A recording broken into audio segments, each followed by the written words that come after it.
그런 성령 강림절은 우리에게 있어서 굉장히 중요한 절기이지요. 예수님께서 부활하시고 40일 동안 계시다가 하늘로 승천하셨어요. 승천하시면서 두 가지 약속을 하셨는데, 내가 이 모습 이대로 다시 올 것이다. 이게 뭐죠? 재림의 약속. 또 하나는 내가 올라가면 내가 너희에게 지금까지 이야기했던 모든 것을 다 기억나게 하는 거룩한 분이 올 건데, 그게 바로 성령이고 성령이 임하실 것이다 라고 하는 것을 약속하시고 가셨죠. 그리고 나서 실제로 열흘 후에, 그러니까 6월절로부터 40일 사시고 열흘 후 6월절로부터는 50일 후에 오순절 성령이 마가의 다락방에 임하셨습니다. 그때 당시에 그 제자들은 성령이 뭔지도, 또 성령이 어떻게 임하는지도 모르고 그냥 막연하게 기도했을지도 모르겠어요. 근데 성령이 임하셨는데 어떤 모습으로 임했는가? 다시 한번 우리 오늘 본문 말씀을, 사도행전 2장 1절에서 4절 말씀을 함께 같이 읽겠습니다. 시작. 오순절 날이 이미 이르매 그들이 다 같이 한 곳에 모였더니 호련히 하늘로부터 급하고 강한 바람 같은 소리가 있어 그들이 앉은 온 집에 가득하며 마치 불의 혀처럼 갈라지는 것들이 그들에게 보여 각 사람 위에 하나씩 임하여 있더니 그들이 다 성령의 충만함을 받고 성령이 말하게 하심을 따라 다른 언어들로 말하기를 시작하니라. 아멘. 성령이 임하셨는데 오늘 말씀을 가만히 보면 세 가지의 특징이 있었어요. 세 가지의 특징. 첫째는 급하고 강한 바람 같은 소리가 일어났고, 두 번째는 불의 혀같이 갈라지는 것들이 각 사람 머리 위에 임하는 모습, 그리고 세 번째는 각기 다른 언어로 기도했다. 이것을 우리는 흔히 방언이라고 이야기하죠. 그렇게 각기 다른 말로 이야기하는, 서로 그 말을 알아듣는, 소통이 되는 그런 말로 기도하기 시작했다는 것입니다. 여러분, 이거 굉장히 좀 이해하기 사실은 난해한 그런 본문이긴 하지만 아주 중요한 상징이 여기 안에 있어요. 성령이 임하면 누구에게나 이 세 가지의 공통적인 현상이 일어납니다. 다시 말하면 급하고 강한 바람 같은 소리, 이것은 성령의 권능을 의미해요. 성령의 권능을 경험하게 되고, 두 번째는 불의 혀 같은 갈라지는 것들이 각 사람에게 있는, 이것은 뭐냐면 우리의 심령을 불태우는 회개의 역사를 의미하는 것이고, 세 번째는 각종 방언을 이야기했다. 이것은 우리의 회복의 역사를 의미하고 있는 것입니다.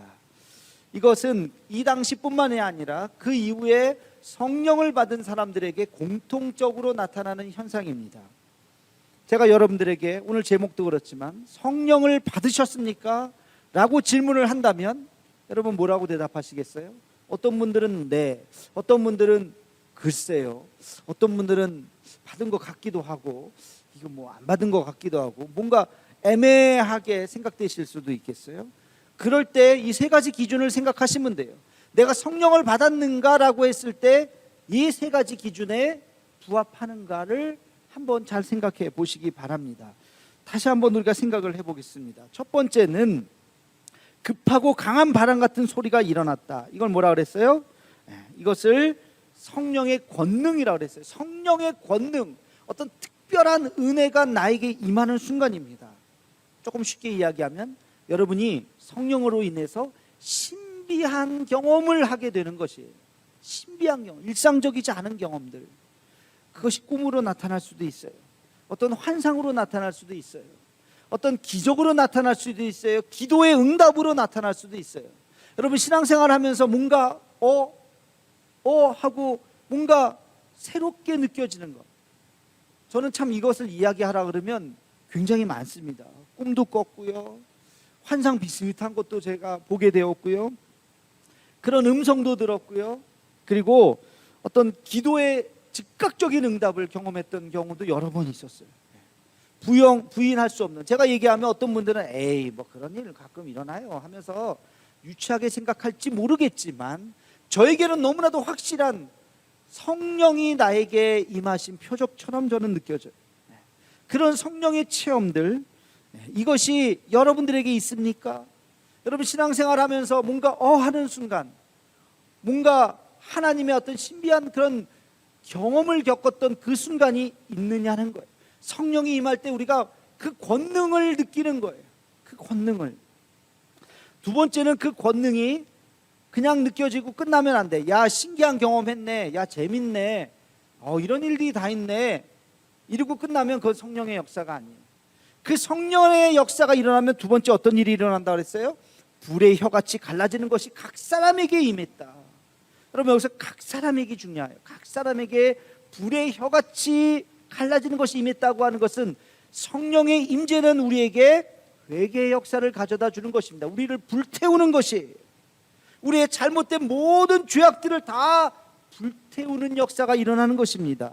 다시 말하면 여러분이 어떤 신비한 경험이 여러분 스스로를 돌이키게 만들고 하나님 앞에 회개하게 만드는 그런 체험이라는 것입니다. 베드로가 주님을 만날 때 어떻게 했습니까? 주여, 나는 죄인이로소이다. 나를 떠나소서. 그가 어떤 일을 경험했어요? 밤이 새도록 물고기를 잡았는데 허탕쳤어요. 근데 갑자기 깊은 데로 가서 물고기를 그물을 던져라. 그랬더니 배가 잠길 만큼 어마어마하게 기적의 역사가 일어난 거예요. 우와, 이게 무슨 일이야? 내 지금까지 이렇게 밤새도록 했는데 한 마리도 못 잡았는데, 놀랍잖아요. 그런 기적을 경험했을 때 그가 느껴지는 것이 뭐였습니까? 저분은 메시아구나. 주여, 나는 죄인이로소이다. 나를 떠나소서. 자기의 죄악을 보게 된다는 것이, 이것이 성령의 체험이에요. 거룩한 성전에 들어왔던 이사야가 매일매일 왔다 갔다 했는데 그날따라 성전에 들어왔는데 환상을 보게 된 거예요. 뭐라고 표현할 수 없어요. 그냥 거룩한 환상이 이 성전에 가득한, 하나님의 영으로 가득한 천군 천사를 보게 된 거예요. 그럴 때 그가 뭐라고 이야기했습니까? 화로다 나여 망하게 되었도다. 나는 입술이 부정한 사람입니다. 갑자기 그 거룩한 환상을 보자 자기의 죄악이 떠오른 거예요. 내 입술이 하나님 앞에 범죄하였던 것, 내가 하나님 앞에 이 거룩한 모습 앞에 자기의 죄를 보게 된 것이에요. 이게 성령의 역사라는 것입니다. 떨기나무에서, 광야에서 불꽃이 타오르는 그 모습을, 신비한 경험을 바라봤던 모세가 저게 뭔가 하고 가까이 갔더니 갑자기 음성이 들었죠. 그것은 거룩한 땅이다. 내 발에서 신을 벗어라. 이것은 뭐예요? 그가 하나님 앞에 정결하게 서야 된다. 그 땅은 거룩한 땅이다. 너의 그 세속적인 마음들을 다 내려놓으라는 이야기입니다. 우리가 신비한 것을 경험할 때 그저 신기하다, 야, 희한한 일이 다 있네 하고 넘어가는 것이 아니라, 그것은 성령의 역사가 아니에요. 성령의 역사는 그 경험을 통해서 나를 돌아보게 하는 것입니다. 그래서 내가 죄인이구나, 하나님께서 지금 나와 함께 하시는구나, 주여 나를 용서해 주옵소서 하고 자기 자신을 되돌아보는 것, 이것이 바로 성령의 역사인 것입니다. 그리고 한 가지 더 있어요. 성령의 임재는 아까 뭐라 그랬어요? 각종 방언의 역사가 일어난다 그랬습니다. 여러분, 방언은 언어의 회복입니다. 언어의 회복. 바벨탑 사건으로 언어가 분리되었던 것들이, 그래서 서로 의사소통이 되지 않고 서로 막혔던 마음들이 이제 언어가 회복되면서 귓가에 들려지는 역사가 일어나게 되는 것이에요. 여러분, 이 언어의 회복은 우리 마음의 회복입니다. 각종 방언의 역사가 일어났다고 하는 것은 우리 안에 막혔던 마음들, 하나님과의 막혔던 마음들, 관계적으로 또는 내 마음속에 우울한 마음들이 다 회복되는 역사인 것입니다.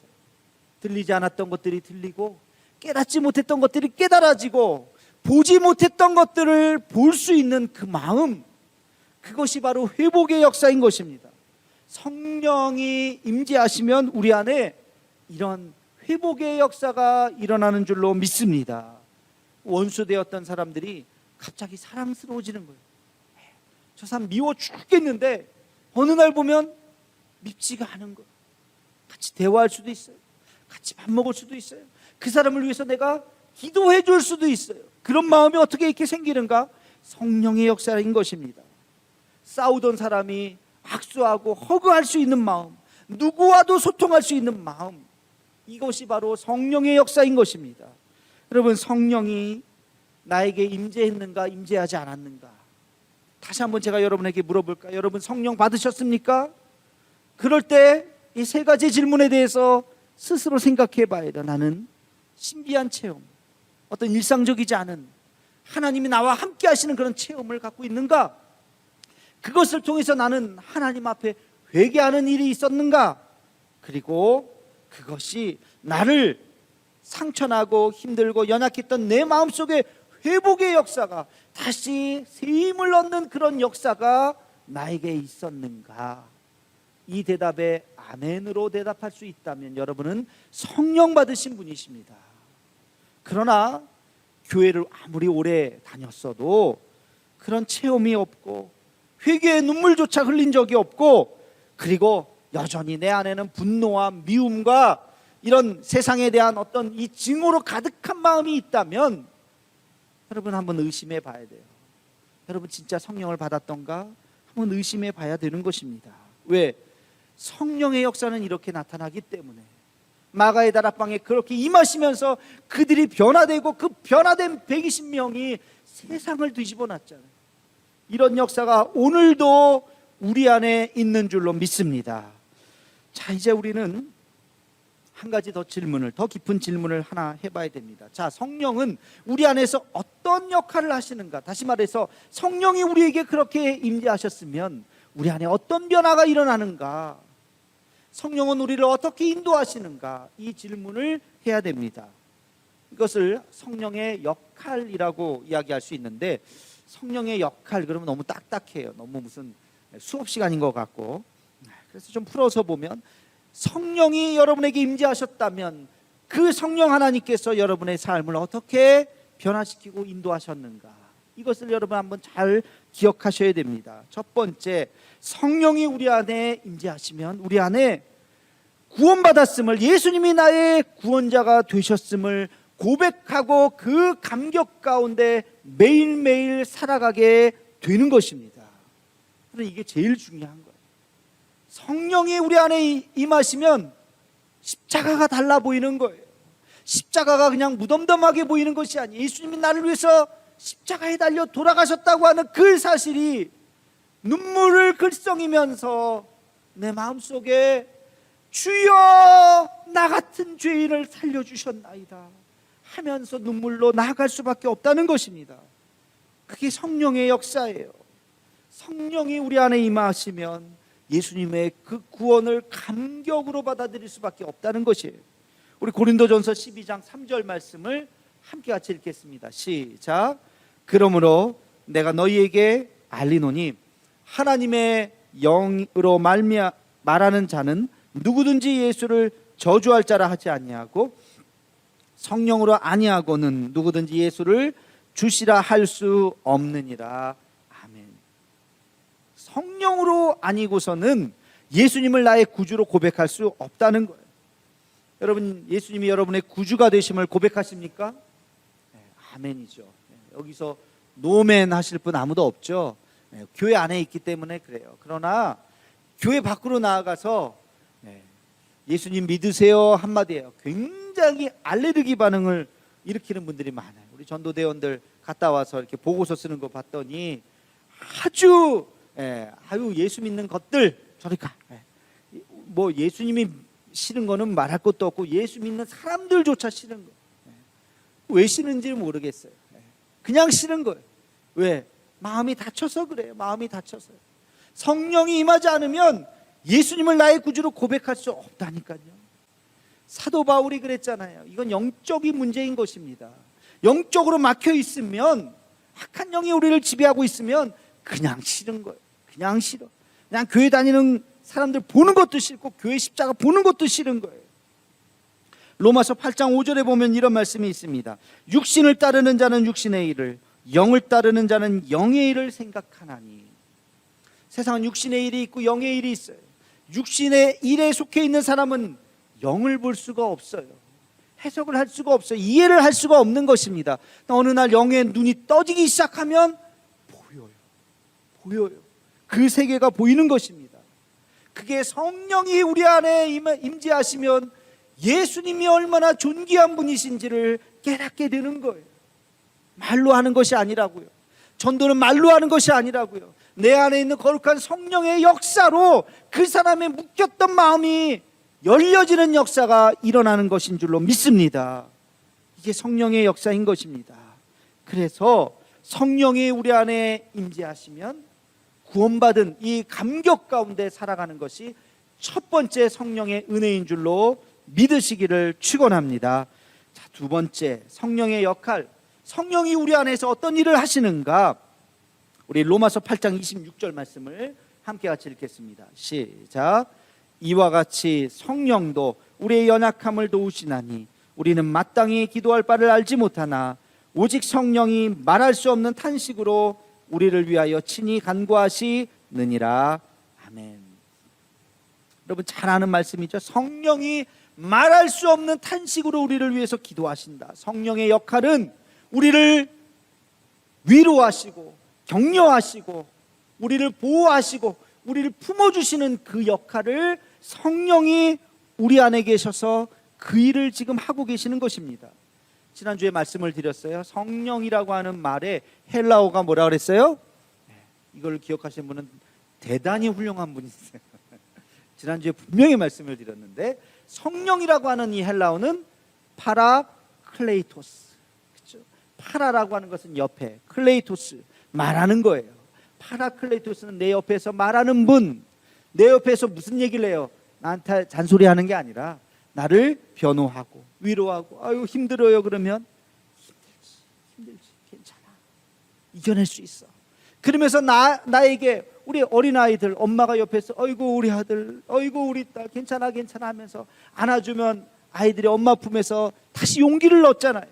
그게 바로 파라클레이토스, 그게 바로 성령이라고 하는 것입니다. 위로자, 보호자, 변호자, 상담자, 격려하는 자, 그게 바로 성령. 말할 수 없는 탄식으로 우리를 위해서 간구해 주시는 중보자, 그게 바로 성령이라고요. 여러분 사람의 위로는 오래가지 못해요. 사람의 위로는 뭐 들을 때는 귀가 쏠깃하지만 지나고 놓고 보면 저 사람이 왜 저런 얘기했지? 따지게 돼요. 무슨 목적이 있는 거 아니야? 그러면서 사람의 위로는 한계가 있다고요. 그러나 하나님의 위로, 성령의 위로는 근본적으로 우리를 치유해 주는 것입니다. 여러분 지치고 힘들 때 있으시죠? 그럴 때 나오셔야 돼요. 새벽 제단을 쌓으면서 하나님 앞에 기도하고 눈물로 나올 때 주님께서 우리에게 말씀해 주신다고요. 저도 그런 경험을 할 때가 많습니다. 힘들고 어려울 때 하나님 앞에 나와서 이 새벽에 주여 주여 내 마음 아시지요 하고 기도하면 주님께서 나에게 말씀해 주세요. 그래 사랑하는 내 아들아, 안다 내가 너와 함께 할 것이다. 내가 너의 손을 붙잡고 있노라. 하나님의 그 음성이 들린다고요. 여러분 여기서 중요한 것 한 가지가 있어요. 성령은 인격자라는 것입니다. 오늘도 살아계셔서 역사하시는 성령 하나님께서는 인격자이세요. 그래서 기계적으로 나타나시는 분이 아니에요. 성령은 초청해야 오시는 것입니다. 여러분 성령을 초청하셔야 돼요. 성령 하나님 이 시간 나에게 임재하여 주시옵소서. 나에게 말씀하여 주시옵소서. 나와 함께해 주시옵소서. 성령에 대해서 초청할 때 성령께서는 여러분에게 임재하시고 말씀하시고 위로해 주실 줄로 믿습니다. 여러분 기도하실 때 이런 기도를 하셔야 돼요. 우리 한번 따라해 볼까요? 거룩한 성령님, 내 안에 오셔서 나를 인도하시고 나에게 말씀하여 주옵소서. 성령의 음성을 듣기를 원하오니 나에게 말씀하여 주옵소서. 여러분 기도하실 때 이런 기도를 하셔야 돼요. 성령을 초청하는 기도. 성령 하나님 나와 함께 해 주시옵소서. 나를 위로해 주시옵소서. 이 시간 말씀하여 주시옵소서 하고 성령을 초청해야 성령께서 오시는 거예요. 여러분 그게 성령이 인격자이시기 때문에 그렇습니다. 여러분도 누군가가 여러분 꼭 초대해야 갈 때 기분이 좋잖아요. 초대하지도 않았는데 그냥 에이 자리 하나 남았으니까 당신도 오세요 그러면 기분이 쏙 좋지는 않아요. 그죠? 내가 무슨 깍두기인가, 자리 남았으니까 에이 와서 자리 채우세요. 성령은 그런 분이 아니에요. 처음부터 마음을 열고 성령 하나님 이 시간 나와 함께 해 주시옵소서. 나의 마음을 위로해 주시옵소서라고 여러분이 정중하게 성령 하나님을 초청할 때 성령 하나님께서 여러분 마음속에 임재하시고 말씀하시고 여러분 귓가에 주의 음성을 들려주실 줄로 믿습니다. 그래서 성령은 우리에게 말씀하신다고요. 어려운 것이 아니에요. 성령을 초청하고 그리고 말씀을 묵상하면서 여러분 주의 음성을 기다리면 성령 하나님께서 말씀해 주세요. 자, 세 번째, 성령의 역할. 성령께서 우리를 어떻게 인도하시는가?